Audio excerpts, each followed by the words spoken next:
یتیموں کا باقی غلاموں کا مولا، یہ خلش محمد ہے، یہ اسوہ رسول ہے۔ اگوڑا خط والو، جنگ احد کے بعد سرکار دو عالم صلی اللہ علیہ وسلم ایک صحابی کو بلا کر نصیحت کرتے ہیں کہ اپنے بیٹے کو جب مدینے کے میدان میں کھیلتے ہوئے بچوں کے ساتھ، میرا بیٹا جب مدینے میں دوسرے بچوں کے ساتھ کھیل رہا ہو،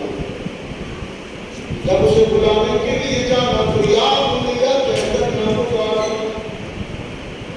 یا ابنی کہہ کر نہ پکارنا، بلکہ نام لے کر بلانا۔